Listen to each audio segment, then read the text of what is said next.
विभाजन गाथाएं। नमस्कार। जयतु भारतम यूट्यूब चैनल पर आपका स्वागत है। और विभाजन गाथाएं में आज सेना का बंटवारा भाग 2 पर आगे बढ़ेंगे। कल हमने बात की थी कि सेना के बंटवारे की जब बात चली तो जिन्ना ने इस प्रस्ताव को अस्वीकार कर दिया कि दोनों देशों की एक सेना रहे जब तक नई सेनाएं तैयार नहीं हो जाती। और उसके बाद चर्चा आगे बढ़ी तो याकूब खां का जिक्र आया, जो इस उम्मीद में पाकिस्तान चला गया था कि उसे मुस्लिम होने के नाते पाकिस्तान में ऊंचा रैंक प्राप्त होगा, पर वहां पाकिस्तान में भारतीय सेनाओं के सामने वो अच्छा प्रदर्शन न करने की वजह से उपेक्षा का शिकार हो गया और मेजर के पद से रिटायर हो गया। अब उसके आगे उधर जुलाई 1947 में सैनिक अपने अपने बैरकों में हिंदू, मुस्लिम, सिख, ईसाई अपने दूसरे साथी सैनिकों से विदाई ले रहे थे। डोगरा पलटन और घुड़सवार रेजिमेंट प्रोविंस हॉर्स की सिख पलटन की ओर से उन मुसलमान सैनिकों के सम्मान में एक विदाई पार्टी का आयोजन किया गया, जो नवगठित पाकिस्तान की सेना में शामिल होने वाले थे। दिल्ली के परेड मैदान में उस दिन बड़ा खाना था। हिंदुओं, सिखों, मुसलमानों व ईसाई सिपाहियों ने उस दिन आखिरी बार मिलकर पुलाव, खीर, मुर्ग और कबाब की दावत में भारी मन से शिरकत की थी। दावत के बाद सभी मिलकर नाचे, भंगड़ा डाला गया और सभी एक दूसरे से गले लगे। आखिर वे सब उस लम्हे तक उस बहादुर भारतीय सेना का अंग थे जिसने पहले और दूसरे विश्व युद्ध में अपनी वीरता के विलक्षण दास्तानें सैनिक इतिहास के पन्नों में दर्ज करवाई थी। रावलपिंडी में कर्नल मोहम्मद इदीस ने अपने हिंदू व सिख सिपाहियों के लिए बड़ा खाना आयोजित किया था। वे लोग नाच गा भी रहे थे और गले मिलकर रो भी रहे थे।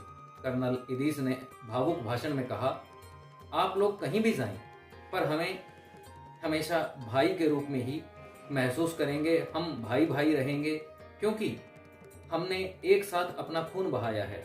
उस दिन कर्नल इदीस को पाकिस्तानी सेना के कार्यालय से आदेश मिला था कि भारतीय सेना में जाने वाले सिपाहियों से हथियार वापस ले लिए जाएं।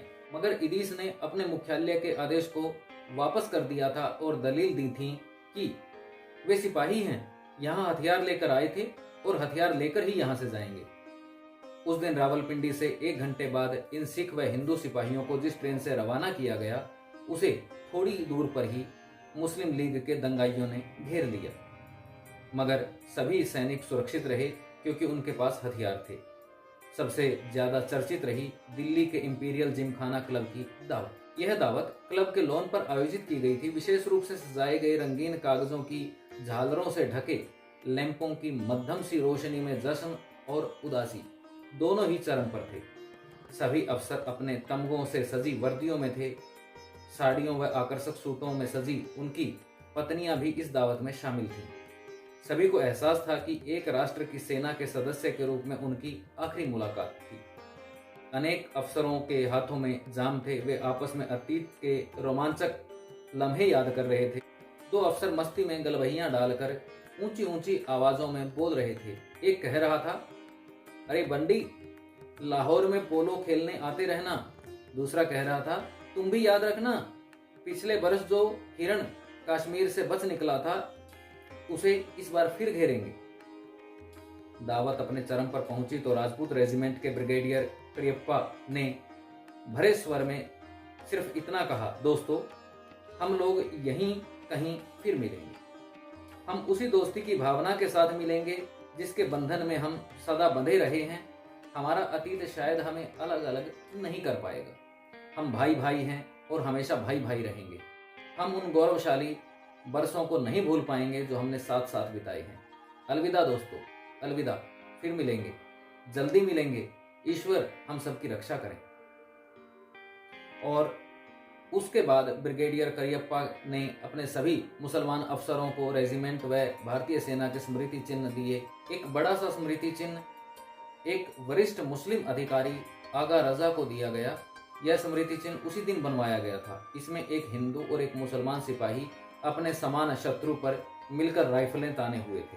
आगा रजा के मार्मिक धन्यवादी भाषण के बाद ही सैनिक बैंड की धुनें बज उठी और नृत्य शुरू हो गया। देर रात तक नाचते नाचते ही वे लोग एक दूसरे से पहले बलगीर हुए, फिर हाथ मिलाते मिलाते अलग हो गए। हालांकि विभाजन से पूर्व भारतीय सेना ने अपनी गरिमापूर्ण परंपराएं बनाए रखी, मगर पेशावर व रावलपिंडी के दंगों के बाद हल्की सी दरारें दिखाई देने लगी थीं। भारतीय सेना के एक वरिष्ठ अवकाश प्राप्त जनरल S.K. सिन्हा, जो बाद में कश्मीर के राज्यपाल भी रहे, ने एक बार औपचारिक बातचीत में बताया था, 1946 व 1947 के सांप्रदायिक दंगों में भारतीय सेना के हिंदू व मुस्लिम सैनिकों ने समान रूप से विलक्षण निष्पक्षता दिखाई।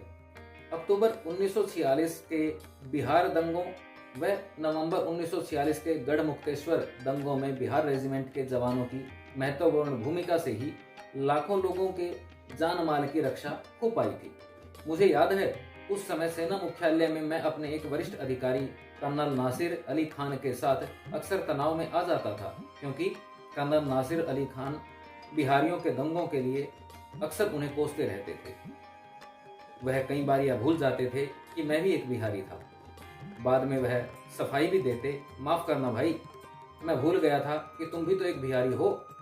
बहरहाल मार्च 1947 के अंत में हालात बदलने लगे थे। पंजाब व फ्रंटियर में मुस्लिम लीग की सरकारों के गठन के बाद सांप्रदायिक भावनाओं को भड़काने का सिलसिला सुगबुगाने लगा था। अधिकांश सैनिक उत्तर भारत से ही थे। उपद्रवों में कई बार उनके अपने परिजन भी लपेट में आ गए थे। ऐसी परिस्थितियों में तटस्थ रहना मुमकिन नहीं हो पा रहा था।